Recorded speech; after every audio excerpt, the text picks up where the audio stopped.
শ্রাবণ মাসের শুরুতেই তারকেশ্বরে ঠিক থেকে দিন শিব দর্শনের আশায় দূর দূরান্ত থেকে আসছেন ভক্তরা। শ্রাবণ মাস পড়তেই ইতিমধ্যে ভক্তদের গর্ভগৃহে প্রবেশ বন্ধ হয়েছে। বাইরে লাগানো ভাঙাতেই জল ঢালতে হচ্ছে ভক্তদের।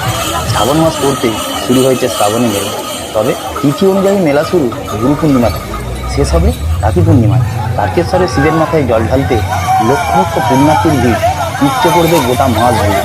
ইতিমধ্যে ভক্ত সমাগম শুরু হয়েছে মন্দিরে। প্রত্যেক বছরের ন্যায় এবছরেও পয়লা শ্রাবণ থেকে ভক্তদের গর্ভগৃহে প্রবেশ বন্ধ রয়েছে। বাইরে লাগানো হয়েছে চোঙা, সেই চোঙাতেই জল ঢালছেন ভক্তরা। তিথি অনুযায়ী গুরু পূর্ণিমা থেকে শ্রাবণী মেলার শুরু, কিন্তু শ্রাবণ মাস পড়তেই মেলা শুরু হয়ে গেছে। পয়লা তারিখ থেকেই গর্ভগৃহে প্রবেশ নিষিদ্ধ। এই সময় বাইরে রাখা ঢোঙাতেই জল, ফুল, বেলপাতা ঢেলে শ্রদ্ধা অর্পণ করছেন ভক্তরা। ওইখানে করতে হবে বাড়ির কাছে, ওখানে চাপটা বেশি। শ্রাবণ মাসে শিবের মাথায় জল ঢালার অনেক গল্প ও কাহিনী রয়েছে। শ্রাবণ মাসেই নাকি দেবতা ও অসুরদের সম্মিলিত প্রয়াসে সমুদ্র মন্থন হয়েছিল। সমুদ্র থেকে অমৃতের কলস ওঠার আগে উড়েছিল তীব্র হলাহল, অর্থাৎ বিষ। সেই বিষ এতটাই তীব্র ছিল যে যা সমস্ত সৃষ্টিকে নষ্ট করে ফেলার ক্ষমতা রাখত। সৃষ্টিকে রক্ষা করতে আগিয়ে এসেছিলেন শিব। সেই বিষ কণ্ঠে ধারণ করে তিনি নীলকণ্ঠ হয়েছিলেন।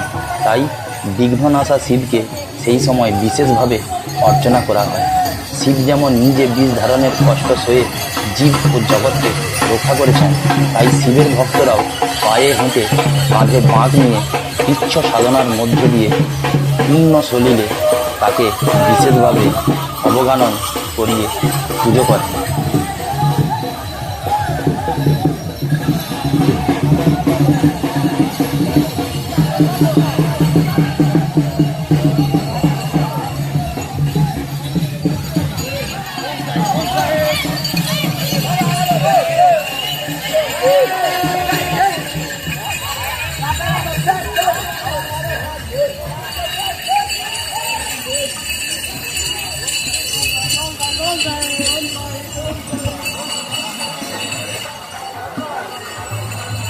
আবার কেউ বা বলেন পার্বতীর সঙ্গে শিবের বিয়ে হয়েছিল নাকি শ্রাবণ মাসে। ফলে এই যে নদী থেকে কলসি ভরে জল আনেন ভক্তরা বাঁকে মাথায়, এ আসলে বিবাহের আগে জল সইতে যাওয়ার অনুষ্ঠান। সেই বয়ে আনা জল দিয়ে বর কনেকে ভক্তেরা মনের মতো করে স্নান করিয়ে দেন। বর তো শিব, কিন্তু কনে কোথায়? কনে পার্বতী বা উমা সপ্তাহে একদিন শিবের সঙ্গে অবস্থান করেন সোমবার। সোম কথার মানেই হলো উমার সাথে শিবের অবস্থান। তাই সোমবারেই শিবের মাথায় জল ঢালা, অর্থাৎ শিবকে স্নান করানোর দিন।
করে ভিডিও করলে হবে না, সামনে গিয়ে করতে হবে, সামনে গিয়ে করতে হবে।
পিছন দিকে চলে যাও, পিছন দিকে যাও, আমার এদিকে চলে আসো, আমার এদিকে গাছ আছে, গাছ আছে।